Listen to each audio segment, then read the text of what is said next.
आर्थिक संकट झेल रही हिमाचल की कांग्रेस सरकार ने मंदिरों से जमा राशि 2 फ्लैगशिप योजनाएं चलाने के लिए मांगी है, जिसको लेकर विपक्ष ने सरकार पर निशाना साधा है। भाषा, कला एवं संस्कृत विभाग के सचिव ने कुल्लू और किन्नौर को छोड़कर अन्य सभी जिलों के जिला उपायुक्तों को पत्र लिखा है। पत्र में सरकार की सुख शिक्षा योजना और मुख्यमंत्री सुखाश्रय योजना के लिए अंशदान देने को कहा है। ये पैसा सरकार के अधीन चल रहे मंदिरों व ट्रस्ट से मांगा गया है। नेता प्रतिपक्ष जयराम ठाकुर ने इसे लेकर कांग्रेस सरकार पर बड़ा हमला बोला है और कहा है कि मंदिरों का पैसा कोरोना काल, आपदा या फिर मुख्यमंत्री राहत कोष के लिए जरूर खर्च किया जाता है, लेकिन सरकारी योजनाएं चलाने के लिए मंदिरों का पैसा कभी भी खर्च नहीं किया गया। कांग्रेस सरकार का ये फैसला दुर्भाग्यपूर्ण है। जयराम ठाकुर ने कहा कि एक सचिव ने सभी डीसी को पत्र लिखा और बार बार फोन करके जल्दी पैसा भेजने को कहा जा रहा है। कांग्रेस एक तरफ सनातन का विरोध और मंदिरों को गालियां देती है, दूसरी तरफ मंदिरों के पैसे से सरकारी योजनाएं चलाई जा रही हैं। हिमाचल प्रदेश सरकार बहुत अजीबोगरीब फैसले लेने के लिए पूरे देश भर में चर्चित हो चुकी है। पूरे देश भर में अभी महाकुंभ में स्नान करने के लिए बड़ी संख्या में लोग आए, नेता आए, सभी धर्मों के लोग आए, सभी जातियों के लोग आए, लेकिन कांग्रेस के नेताओं ने और कांग्रेस के लोगों ने विरोध भी किया और महाकुंभ के इस पवित्र स्नान में जाने में संकोच भी किया। एक तरफ सनातन का विरोध कर रहे हैं और दूसरी तरफ देखिए परिस्थिति ऐसी है कि हिमाचल प्रदेश में सरकार ने हाल ही में एक फैसला लिया है कि सरकार के पास पैसे नहीं है।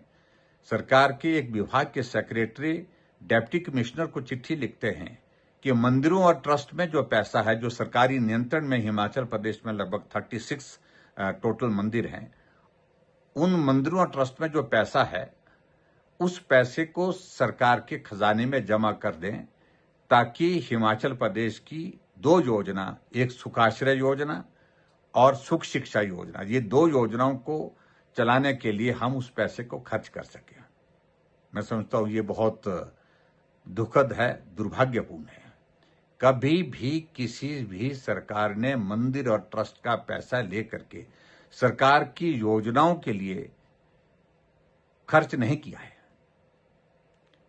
जब भी पैसा अगर मंदिर ट्रस्ट से अगर लिया गया है तो कोई आपदा आ गई, जैसे कोविड का दौर था, जैसे बाढ़ बरसात के कारण बहुत बड़ा नुकसान हुआ, लोगों की जिंदगी चले गई, उस वक्त मदद करने के लिए मुख्यमंत्री राहत कोष में मदद अगर मंदिरों और ट्रस्ट से ली जाती है वो समझ में आती है।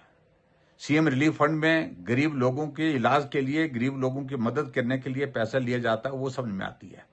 लेकिन सरकार की बजटेड योजनाओं को चलाने के लिए मंदिर और ट्रस्ट से पैसा लेने के लिए आदेश ही नहीं करना, आदेश के अलावा बार बार फॉलोअप किया जा रहा है कि जल्दी पैसा भेजो, जितना भी पैसा है भेजो।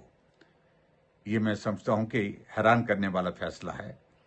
एक तरफ सनातन का विरोध, एक तरफ सनातन को गालियां और एक तरफ सनातन में जो आस्था रखते हैं, श्रद्धा रखते हैं, उनके खिलाफ टिप्पणियां करना कांग्रेस के नेताओं का, और उधर मंदिर से लेकर के सरकार खर्चा चलाने के लिए पैसा मांग रही है।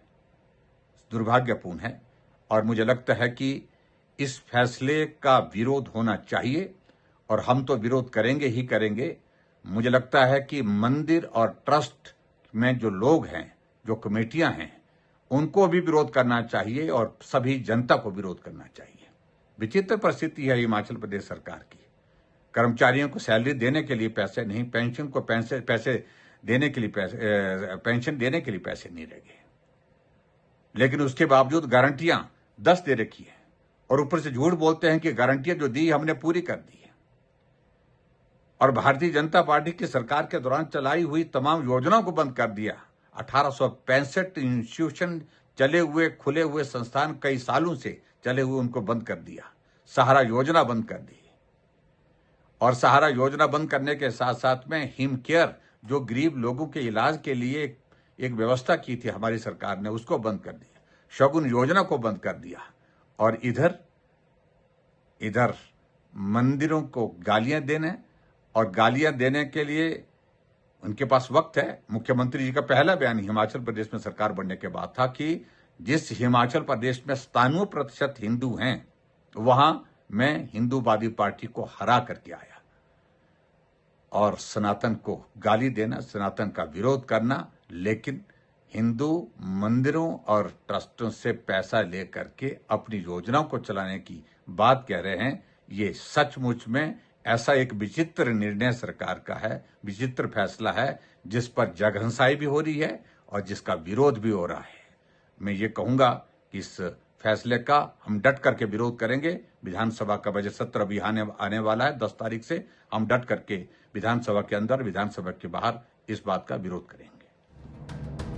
हिमाचल में मंदिरों से पैसा लेने पर घिरी सुक्खू सरकार के मंत्री जगत सिंह नेगी ने विपक्ष के नेता जयराम ठाकुर पर पलटवार किया है और कहा कि अच्छे काम के लिए मंदिरों से पैसा लेने में क्या बुराई है। जयराम ठाकुर ने भी कोविड के दौरान मंदिरों से पैसा लिया था, ऐसे में अब उनका विरोध राजनीतिक है।